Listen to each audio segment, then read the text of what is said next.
Hi, I'm Mike Stewart, and I'm here to talk to you about employment law. This is the second of two lectures I am doing for Applied Science 450 in video format. At my firm, Attack Law, every once in a while I deal with employment law issues, sometimes involving engineers, and this is a topic which I've always enjoyed helping people with because it's such a personal thing that everybody deals with. And so I just wanted to tell at the outset why I think this is an important topic for everybody to have an interest in. Most of all of you will at some point, unless you're crazy super entrepreneurs, be employees. Whether you're working for a small business, a large company, or the government, you will probably all work for somebody at some point. And not all employers play nicely. Some of them don't know what the rules are. They would play nicely if they did, but they don't. But the loser in that equation is you, because employment laws are meant to protect employees for the most part. Some of them are also designed to protect employers, but mostly they help employees. And what I found in my experience in dealing with clients who have employment law issues is they don't always know what the employment laws are, and so they don't take advantage of what rights are there for them. Other than that, some of you may eventually become employers, and you want to make sure that you're treating your employees correctly, and also you know what your rights are, and also so that you know what your employees' rights are. For example, the biggest issue that can come up for employers is termination. You can't just fire somebody. If you do, there's usually a lot of money that has to be paid to that person, which I will get to in this lecture. Likewise, the corollary of that is if you are fired, then you are probably entitled to quite a bit of compensation as well. Usually. It depends, but usually. So I've made this lecture as part of the Applied Science course because employment law affects everything that employees do, both as employers and employees, especially for engineers. We'll deal with a little bit later on in this lecture non-competition agreements, which often come up for engineers and computer scientists. So where does employment law come from? It comes from two sources. First is legislation, and the second is common law. In British Columbia, the applicable legislation is called the Employment Standards Act. The British Columbia government has quite a good description of this statute, and you can use their website if you Google Employment Standards Act, British Columbia, to figure out what your rights and what your obligations are under that act. It's quite helpful. It tells you things like minimum wage, vacation entitlement, so on and so forth. That act applies in most cases. There are some cases where other acts might apply. For example, federal legislation would apply when dealing with things like working at a bank or working on a railroad or things like this, where they're federal in nature and they cover the whole of Canada. Some other pieces of legislation that are involved, often in employment law issues, are the BC Human Rights Code, which I'll talk about later, and also WorkSafe BC, which is an organization that controls the safety of the workplace in British Columbia. And then, like I said, the second one is common law, and I've got a number of common law, employment law issues that I'll bring up as we go through. Starting first with the Employment Standards Act. This act was put in place to make sure that certain minimum standards were met by all employers. So for every employee, sorry, I have to take that back, not every employee, there are exceptions. For most employees, the minimum standards set out in the Employment Standards Act apply. And they include things like minimum wage. For example, in 2019, it was $13.85 an hour. Hours of work and overtime. How many hours does one employee work before they are entitled to overtime? So something that people don't often know is that if you work over this number of hours, you are entitled to overtime. It's a useful piece of information. Vacation. How much vacation do you get? If you work for somebody or a company and they're not offering you vacation, they are probably breaking the law. Most employees are entitled to a minimum of the vacation amounts that I've set out here and that are set out under the Employment Standards Act. Termination. What happens when you get terminated? Typically you get some severance, but some people I've seen, they've come to me, they said, I was fired and they didn't give me anything. Oftentimes that means the employer has breached the law on this issue. These are really good things to know. However, the sad part about all this is that it doesn't apply to professional engineers or engineers in training. It just doesn't. There's a regulation under the Employment Standards Act that says you guys, you engineers, you don't get these minimum standards. And I'll tell you the reason why. Along with the engineers, I think also there is, if I'm remembering correctly, IT professionals, which would probably also include all the computer scientists who are listening to this. I think what the BC government did was they said, look, you guys are engineers, you guys are computer scientists, you are high-level people, we don't need to protect you. You can protect yourselves by negotiating with your employer. So we aren't going to give you the minimum standards. The same thing applies for lawyers, for architects, for doctors. They don't get any minimum standards because I think the way that we consider them is, as professionals, they can figure out their own wages. But the important, point to that is until you're a PEng or an EIT, the minimum standards do apply. So for example, your summer jobs, you should get minimum standards. So minimum wage, I hope as an engineer you're making more than minimum wage, but you never know. Vacation, overtime, etc. All of that does apply. So remember that. As I mentioned, these are the minimum standards. So higher standards can also be implemented in a contract. So for example, the most obvious one is wages. You don't have to have a wage of $13.85. Your employment contract can say your wage is $100 an hour. So these are just the minimums that are required for those professions. The next thing I want to talk about, as I mentioned, WorkSafe BC. WorkSafe BC is an organization that deals with occupational health and safety. So WorkSafe BC is the regulatory body that controls safety in the workplace. And I'm mentioning this because it's another law that applies to working, especially for engineers who are working in more industrial type environments. Occupational health and safety laws say that there are 3 fundamental rights that all employees have. They have the right to participate in discussions about safety. They have the right to know about safety problems or potential risks. And they also have the right to refuse unsafe work. So if you are being put in a position in a summer job or in any job in the future where the work that is being suggested for you to do is, in your opinion, reasonably unsafe, you as an employee have a right to reject doing that work, and the employer cannot fire you for it. There are very severe penalties for an employer for putting employees in unsafe situations, and WorkSafe BC deals with those issues. If that issue does come up, I would contact WorkSafe BC if you are facing an unsafe environment. The other thing that WorkSafe BC is it does deal with injuries that arise at the workplace. So when you're working and you're injured in the workplace, you usually don't sue the employer. Usually it's dealt with through WorkSafe BC.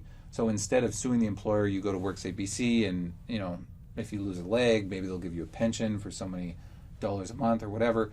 That's typically how it works. So WorkSafe BC is designed to prevent injuries and then compensate people when there are injuries that happen. The third thing that I want to mention as part of the legislation are the human rights issues. So I said there is the human rights code, and I didn't mention this, but there's also the charter in Canada. So human rights legislation in BC says you cannot discriminate against people, and the charter, which is a Canadian statute, says essentially the same thing. Effectively, it says you cannot deal with people when considering certain factors like ethnic origin, race, sex, religion, mental disability, physical disability, or age. So an example of a breach of this statute and also of the Human Rights Code would be when choosing an employee to hire, choosing an employee based on age or based on religion or ethnic origin. Employers cannot do this. It's not allowed. It's not permissible.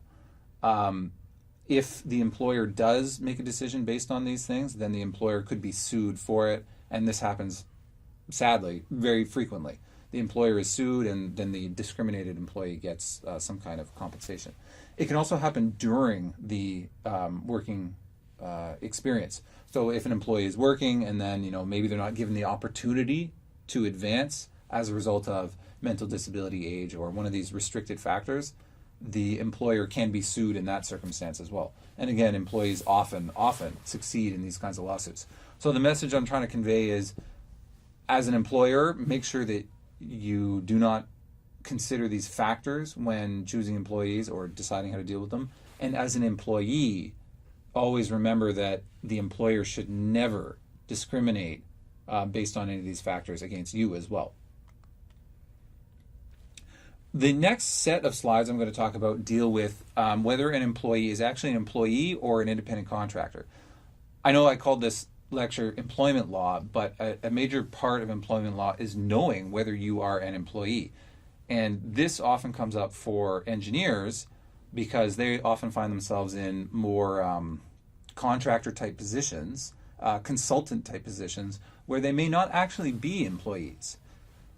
The difference is important because for the employee, the benefits are great for being an employee. For the employer, the benefits of having an independent contractor are much greater. Employers typically want independent contractors. Employees, I will suggest to you, will always want to be employees because of the benefits that come with it, and I'll tell you why. Here's a table that sort of describes the differences between the two. So if you are an employee, you are entitled to things like employment insurance, Canada Pension Plan, all of those things I mentioned to you about the minimum standards under the Employment Standards Act, minimum wage, vacation, time off, etc., etc. For independent contractors, you are not entitled to any of those things. So if you are a contractor, you don't get minimum wage, you don't get vacation, you don't get time off. It only depends on what you negotiate with your employer. And as a company, as an employer who's hiring an independent contractor, that means the employer doesn't have to pay for EI, CPP, benefits, vacation, et cetera, et cetera. So you can see the dynamic that the employer wants to always have the independent contractor. Why am I saying this? Well, what often happens and where lawsuits arise are where employees are told that they are contractors, but they're not actually contractors. They're just told this by the employer because the employer doesn't want to pay for all the benefits. So these employees often come to me and they say, hey, I haven't been paid my vacation, I haven't been given my time off, blah, blah, blah. Can we do something about this? And the answer is usually yes. We go back to the employer and we say, hey, employer, this person is actually an employee. Please pay them. And that usually works. So the question is, how do you know? How do you know whether you're an employee or a contractor? Even if you have an agreement, a contract with the company you're working for that says independent contractor agreement, you might not be an independent contractor.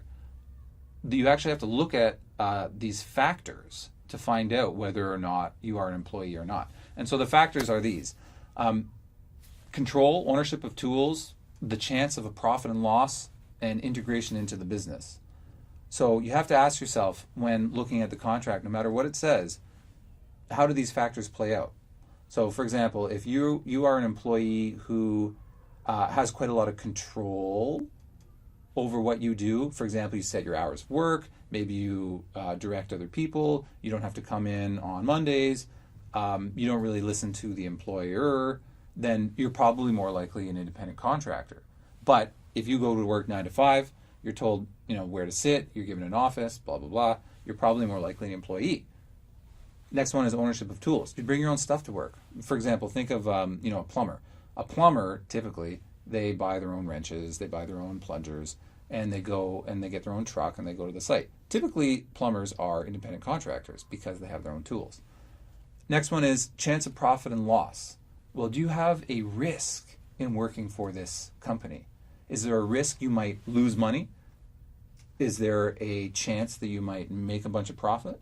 If there is, you're more likely a contractor rather than an employee. Employees typically work on salary. And then the last one, integration. How integrated are you into the business? How much does the business rely on you? How much is your function within the business versus outside of the business? Typically, contractors are more on the outside providing support services, while employees have a title and they are working in a particular function within the business. And so if you look at all these factors, you'd probably be able to find out, well, am I an employee or an independent contractor? You can go through an analysis to find out. And if you've had jobs before, you might be surprised at the result. Next topic I want to talk about is termination. And I'm going to talk about it because this is probably the most common area where lawsuits arise. And the most common way in which they arise is that somebody's terminated and they're not paid or not paid enough. So I'm going to talk about the issues to look for in a termination, as well as the amount of money that should be paid upon termination. So what is a termination and how can it arise? Well, first of all, there are two ways that it can arise. Either it can be with cause or it can be without cause. Most terminations are without cause. The reason for that is because a with cause termination is very difficult to establish. Cause, which you may have heard about if you've had summer jobs, is where you do something so bad to the employer that the employer has an actual reason to fire you. I'll give you an example of cause. It's probably not what you think. Where the employee sets company property on fire intentionally, that is with cause. Where the employee sexually harasses other employees, that's probably with cause. Where the employee steals quite a lot of money, not just a little bit and once in a while, quite a lot of money, that's probably with cause. These are very serious things that would result in a termination with cause. I'm not even going to call them minor, but things that don't amount to this level, for example, a small amount of stealing, small safety violations, general workplace difficulties, swearing at people in the workplace, that probably is not with cause. You probably cannot be terminated with cause for those things. It has to be much more severe.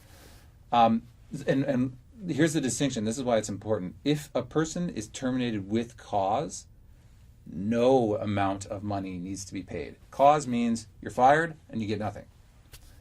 But like I said, it's very rare. Most terminations happen without cause. Most of them happen without cause, not with cause. When an employee is terminated without cause, they are always owed some amount of money. And this is where the dispute usually arises. The amount of money that is paid to an employee who's terminated without cause, it varies. Sometimes it'll be in the contract that you sign when you sign up, but often it doesn't. The rule of thumb that I use, which has a great degree of flexibility in it depending on factors, is that the terminated employee is entitled to 1 month of salary or pay for every year of service. So for example, if you work for a year, you get terminated, you get a month of pay. You work for 2 years, you get 2 months of pay. If you work for your entire life, well, you might get 24 months of pay. So it can add up to quite a lot of money, and it's very important. So you can imagine an employee who's been working for 30 years, they're fired, and they're told, oh, this was with cause. Well, if it's not with cause, they're missing out on 24 months of pay. That might be, $200,000 or $500,000. It's a huge amount of money. So this is why there's often lawsuits about termination. So those are the two ways in which termination can arise. I guess the other way that termination can arise is from the other way around, if the employee quits. An employee, a fundamental principle of employment law is that there is no forced employment. No employee is actually required to continue to work. So sometimes I see employment contracts where it says the employee must work for the employer, and if it doesn't, then the employee has to pay all this money to the employer. It doesn't work. It's an invalid contract. We abolished slavery a very long time ago, and employees do not need to keep on working if certain circumstances aren't being met. Typically, however, the employer is entitled to reasonable notice for when the employee wants to quit. The courts have said usually that's about 2 weeks, but it depends. So if you perform a very important function for the employer, you should probably give more than 2 weeks notice. Say, they'd have a very difficult time replacing you, and then the company would lose out on its new product because they can't replace you. You should give them more notice. But typically 2 weeks is enough. So I already talked about just cause. I said serious misconduct is where the just cause arises. It's very rare that just cause happens. I just want to underline that again.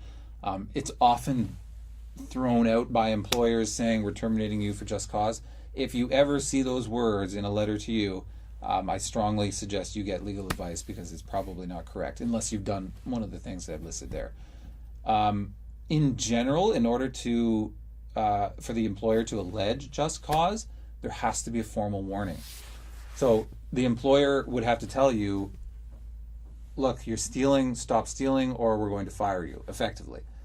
If they don't do that and they let you keep on stealing and then all of a sudden they fire you, even then it's probably still not just cause. So I think you're probably getting the message now that the requirement is very, very, very strict. And as I say, the problem with just cause for the employee is you get no notice of termination and you get no compensation. You're just terminated.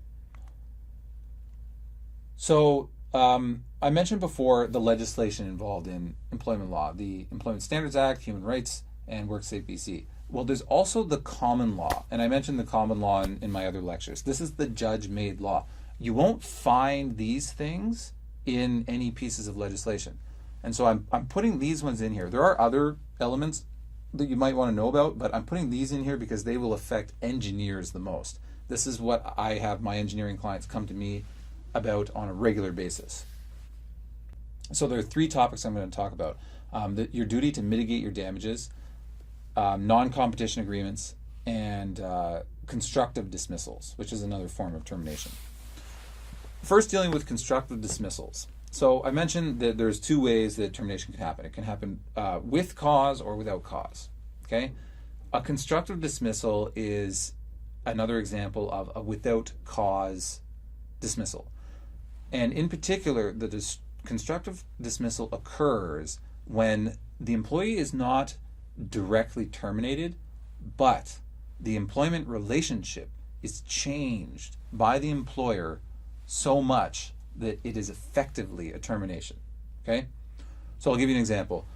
Suppose your contract said that you were entitled to 10 weeks of vacation per year, and you worked there for a year, you enjoyed your 10 weeks of vacation in the Bahamas, and then you came back on January 1st and the employer told you, we are now going to change that to 1 week of vacation per year. That would probably be a constructive dismissal, probably. You could say to the employer, nope, I don't agree with that. I worked here, chose to work here because I was going to get 10 weeks of vacation, and now you're changing it to 1. So I am giving you notice that that is a constructive dismissal. I don't agree, and I want you to pay me out. I mean, you could negotiate with them and try to say, well, look, I've been working here for a year, give me my 10 weeks, blah, blah, blah. If that doesn't work out, tell them, nope, constructive dismissal. I want you to pay me out. And at that point, I'd also recommend getting legal advice. But just continuing on in this hypothetical scenario, that would probably entitle you to some form of compensation because that is effectively a termination. They changed a fundamental term of your contract. Okay.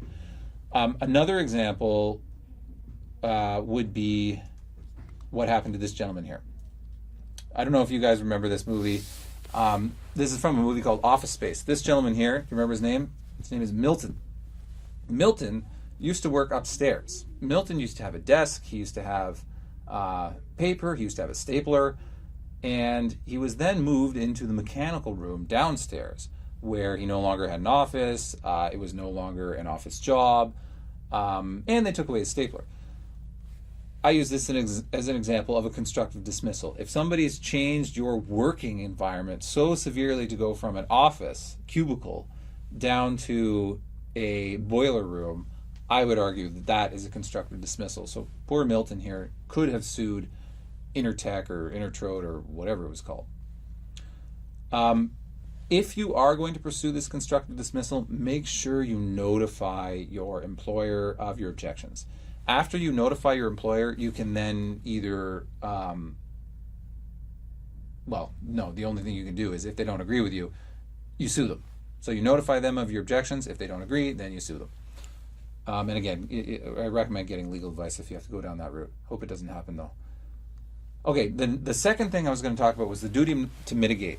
So this is an important consideration in employment law, okay?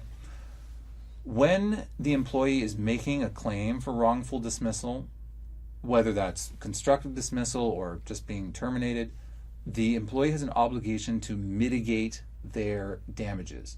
This is actually a concept that comes up in law in many, many cases. The law says this, it says, look, we recognize you have a claim, but we're not going to let you sit on your hands. You actually have to do something about your problem. So if you're fired and it was without cause, yes, you might have a claim against your employer who fired you, but you also have to go try to get another job. You can't just sit there and wait for the job to come along. You have to go out and send out resumes and make applications and so on and so forth. If you don't do that and you sue the employer, the court might say to you, you didn't mitigate your damages. You didn't try to get another job. You do have a reasonable amount of time to, sort of get back on your feet. Call it 2 weeks, and then you should start putting out job applications. You don't have to do, you don't have to go to 10,000 interviews. You also don't have to relocate around the world, but you have to do something to try to get a job. They don't want people to get fired and then just sit on their hands to get paid. So remember, if you have any kind of termination, make sure you mitigate your damages. That's what that's called. The last common law topic I wanted to talk about was the enforcement of non-competition and non-solicitation agreements. Some of you may have heard of these kinds of agreements. They often come up in engineering and computer science contexts. These are restrictions that are placed on you that continue even after you've quit your job or you've been fired. The non-competition agreement typically says something along the lines of, thou shall not work for competitive employers within a certain period of time after you leave this job. So, if you work at Facebook, there might be something in the Facebook contract that says you can't go work for Hootsuite or Twitter or something for a certain period of time. Non-solicitation means you are not allowed to, typically the way it works is, speak with our clients or customers after you quit or after you're fired. And the reason why employers do this is to prevent you from, essentially stealing their business. Those are two very common clauses that are found in employment agreements, and they can have fairly serious consequences if you don't know what you're signing on to. So when you get your job offer, take a look at that employment contract and look for those two kinds of clauses. They're not always called that, non-competition and non-solicitation, but if you read through them, you might find out that the company is trying to restrict you on what you're able to do. So if you do have a complicated agreement like that, when you're getting a job, I do recommend getting legal advice in order to deal with those issues. I will say this though, oftentimes non-competition agreements that are established by employers, they're not enforceable. The company can't actually go to you and say, hey, stop working for Hootsuite. They can't say that because in general, the courts don't want people to stop working in their capacity, in their trade. If you're a really good computer scientist, you're a great programmer, the court doesn't want you to have to sit at home and do nothing because you signed an agreement saying you wouldn't work for another employer. But there are some limits on that. So typically what the court would do is restrict you to not working for another company within reason. So for example, a non-competition agreement might say you're not allowed to work for another employer in Vancouver for a period of 6 months. A court might look at that and say, okay, that's fair. You signed on to the agreement. You said you weren't going to work for somebody else when you signed on, so you're not allowed to work for somebody else when you quit. for 6 months. That's reasonable. An unreasonable clause might say you're not allowed to work for another employer in all of Canada for 2 years. A court would look at that clause and say, no way, we will not allow that. Even though you signed on the dotted line in your contract and you said, I agree to this term, a court will jump in and say, we will not allow the employer to enforce that against you. So none of this stuff is written down. None of these terms and rules are down in any piece of legislation. You just sort of have to figure them out or learn from them by knowing something about the law. So I have an example that deals with exactly this issue. I'll read it out. You are a software engineer. You work for Hootsuite, a social media management company located in Vancouver. On the day of your 4-year anniversary at work, you were surprised to find an owl sitting in your boss's chair. The vice president says that you will now report to the owl. This was obviously not in your employment contract. In fact, your contract explicitly stated that you would report to a humanoid. Naturally, your performance suffers since you don't actually speak owl. And after enduring 2 weeks of your boss's hoots, the vice president then tells you that you are being let go immediately for failing to perform. The VP mumbles something about just cause, blah, blah. After 8 weeks of moping around and eating ramen noodles, you apply for and obtain immediately a similar position at a competing bird-themed social media company, Twitter, in San Francisco. There is a clause in your employment contract with Hootsuite that states, the employee agrees that during the employee's employment and for 24 months after termination of the employee's employment, the employee shall not code for social media companies anywhere on the West Coast. All right, so what do we do? What's going to happen?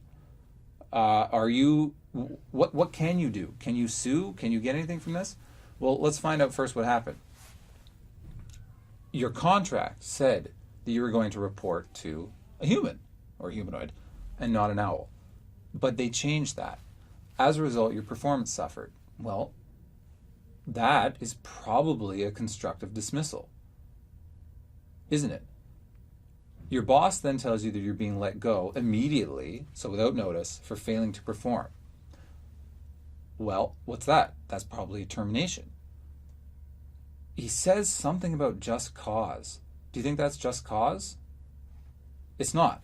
Why is it not just cause? Well, as I mentioned to you before, first of all, there was no warning. Okay, it was immediate termination. Secondly, do you think that amounts to the severity of what I mentioned just cause was in the earlier slides? Probably not. Just cause needs to be something very, very, very serious. Performance without warning cannot be just cause. So what we found here is that there was probably a constructive dismissal, and there has also been a without cause dismissal. So what can you do? Well, you can probably sue. How much can you sue for? Do you remember the rule of thumb? 1 month of pay for every year of service. You work there for four years. You should probably get about 4 months of pay. And I would recommend, if you were my client, I would tell you, you should get 4 months of pay from this former employer. However, one thing to consider is this. You spent 8 weeks moping around. Is that a reasonable amount of time to, not look for a job? It might be a little on the high side. I might suggest that you might have to reduce the amount of compensation you get from your company as a result of not being proactive in finding a job. Okay. Last issue is this clause in your original employment contract. This clause says you can't work for another social media company anywhere on the West Coast for 24 months. Is that reasonable? Would a court enforce that? This is not an uncommon clause in an employment contract. Well, I would say that this is probably unreasonable. I don't think that Hootsuite would be able to enforce that clause against you at all, because the scope is too big. 24 months is too long. Also, all along the West Coast is probably too big of a geographical area, because as you know, many coding companies are along the West Coast. So overall, Hootsuite in this case did some bad things, and you are probably entitled to compensation. And you don't need to worry about the non-competition clause.